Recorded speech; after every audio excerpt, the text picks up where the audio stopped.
ఆంధ్రప్రదేశ్ రాజకీయాల్లో ఇప్పుడు వైఎస్ జగన్మోహన్ రెడ్డి చేసిన ఒకే ఒక్క ప్రకటన పెను సంచలనంగా మారింది. ఎన్నికలకు ఇంకా 2.5 ఏళ్ల సుదీర్ఘ సమయం ఉంది.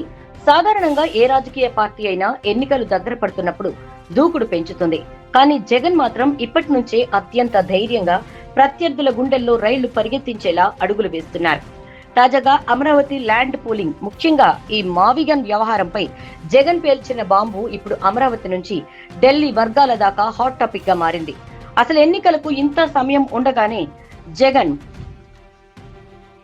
ఇంత ఓపెన్ గా స్టేట్మెంట్ ఇవ్వడం వెనుక ఉన్న ఆ గుండె ధైర్యం ఏంటి? తెర వెనుక మోదీ, అమిత్ షాలు అసలు లెక్కలేంటి?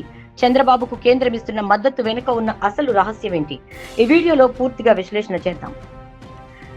మనం ఈ రాజకీయ వ్యూహాన్ని అర్థం చేసుకోవాలంటే మొదట జగన్ లేవనెత్తిన మావిగన్ అంశం ఏంటో క్లియర్ గా తెలుసుకోవాలి.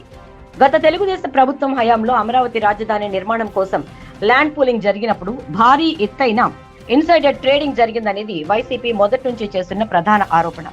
రాజధాని ఎక్కడొస్తుందో ముందే లీక్ చేసి అధికార పార్టీకి చెందిన ముఖ్య నేతలు, వారికి నమ్మకస్తులైన వ్యాపారవేత్తలు ఎక్కడ తక్కువ ధరకే భూములు కొనుగోలు చేశారనేది ఆరోపణల సారాంశం. ఈ క్రమంలోనే తెరపైకి వచ్చిన పేరే మావిగన్. రాజధాని ప్రాంతంలో వందల ఎకరాల భూములను కొన్ని షెల్ కంపెనీలు లేదా బినామీ సంస్థల ద్వారా చేతులు మార్చారనే ఆరోపణలు ఉన్నాయి. జగన్ ఇప్పుడేం చెప్తున్నారంటే, ఈ మావిగన్ వ్యవహారంలో చట్టాలను, నిబంధనలను ఎలా తొంగలో తొక్కారు, భూముల కేటాయింపుల్లో ఎలాంటి అవకతవకలు జరిగాయో ఆధారాలతో సహా బయట పెడుతున్నారు. అమరావతి అనేది కేవలం ఒక ప్రాంత ప్రయోజనం కోసం, కొందరు వ్యక్తుల రియల్ ఎస్టేట్ లాభాల కోసం డిజైన్ చేయబడిన ప్రాజెక్ట్ అని జగన్ బలంగా ప్రజల్లోకి తీసుకెళ్తున్నారు. ఈ ఒక్క పాయింట్ తో అటు టీడీపీ రక్షణలో పడక తప్పని పరిస్థితి ఏర్పడింది. ఇక్కడ ట్విస్ట్ ఏంటంటే, ఈ అమరావతి కథ అంతా ఢిల్లీ పెద్దలకు తెలియంది కాదు. ప్రధాని నరేంద్ర మోదీకి కానీ, హోంమంత్రి అమిత్ షాకు కానీ అమరావతిలో ఏం జరిగింది, ఎవరెవరి హస్తం ఉంది, గతంలో ఎలాంటి విచారణలు జరిగాయి అనే విషయాలపై ఇంటెలిజెన్స్ ద్వారా పూర్తి నివేదికలు ఉన్నాయి. అమరావతి స్కామ్ మోదీ, అమిత్ షాలకు తెలియని పనేమీ కాదు. కానీ ప్రస్తుత రాజకీయ పరిస్థితులు వేరు. కేంద్రంలో బీజేపీకి సొంతంగా పూర్తి మెజారిటీ లేదు. ప్రభుత్వం నడవాలంటే చంద్రబాబు నేతృత్వంలోని టీడీపీ ఎంపీల మద్దతు కేంద్రానికి చాలా అవసరం. అందుకే కేవలం చంద్రబాబు అవసరం కోసం మాత్రమే ఆయనను నొప్పించకుండా ఉండేందుకు కేంద్రం ప్రస్తుతం వ్యూహాత్మకంగా వ్యవహరిస్తోంది. అమరావతి ప్రాజెక్టుకు ప్రపంచ బ్యాంకు నుంచి లోన్ ఇప్పించడం వెనుక ఉన్న అసలు మర్మం ఇదే. కేంద్రం పైకి అమరావతికి అనుకూలంగా బడ్జెట్ కేటాయింపులు చేస్తున్నట్లు, మద్దతిస్తున్నట్లు బిహేవ్ చేస్తోంది. కానీ లోపల మాత్రం అక్కడ ఏం జరుగుతుందో నిశితంగా గమనిస్తోంది. బాబు అవసరం తీరే వరకు లేదా కేంద్రంలో రాజకీయ సమీకరణాలు మారే వరకు ఈ సపోర్ట్ కేవలం తాత్కాలిక మాత్రమే అనేది పొలిటికల్ అనలిస్టుల మాట. మరి ఇవన్నీ తెలిసి కూడా జగన్ ఎందుకు ఇంత ధైర్యంగా ముందుకు వెళ్తున్నారు? ఎన్నికలకి ఇంకా 2.5 ఏళ్ల సమయం ఉండగానే ఇంతటి దూకుడు ప్రదర్శించడానికి కారణం ఏంటి? ఇక్కడే జగన్ మార్క్ పొలిటికల్ ఇంటెలిజెన్స్ కనిపిస్తోంది. జగన్ లెక్కల ప్రకారం రేపు ఎన్నికల తర్వాత కేంద్రంలో ఎలాంటి మార్పులు వచ్చినా తన రాజకీయ భవిష్యత్తుకు వచ్చే ఢోకా ఏమీ లేదు. ఒకవేళ కేంద్రంలో మళ్లీ బీజేపీ వచ్చినా చంద్రబాబుతో బీజేపీ బంధం ఎప్పుడూ శాశ్వతం కాదు. అది కేవలం సీట్ల అవసరం కోసం ఏర్పడిన బంధం మాత్రమే.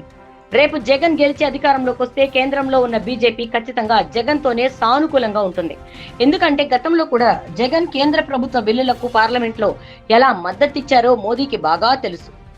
ఒకవేళ కేంద్రంలో కాంగ్రెస్ వచ్చినా అప్పుడు కూడా జగన్ కు కేంద్రంతో సానుకూల సంబంధాలు ఉండేలా పొలిటికల్ ల్యాండ్స్కేప్ మారే అవకాశం 100% ఉంది.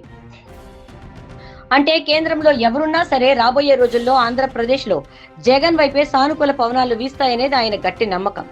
అందుకే చంద్రబాబుకు కేంద్రం తాత్కాలికంగా లోన్లు ఇప్పించినంత మాత్రాన అమరావతి పవిత్రమైంది అయిపోదని, అందులో జరిగిన ల్యాండ్ పూలింగ్ లోపాలను తాము వదిలిపెట్టేదే లేదని జగన్ స్పష్టంగా చెప్తున్నారు.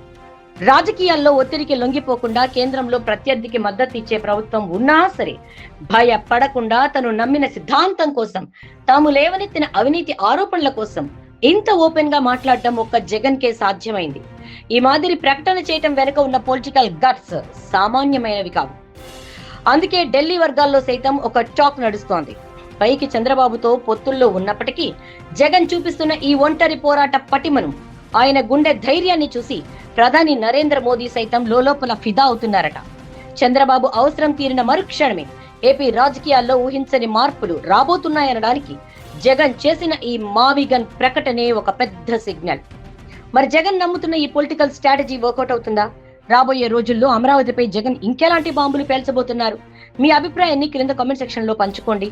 మరిన్ని లేటెస్ట్ పొలిటికల్ అప్డేట్స్ కోసం మన ఛానల్ ని ఇప్పుడే సబ్స్క్రైబ్ చేసుకోండి. Thank you for watching.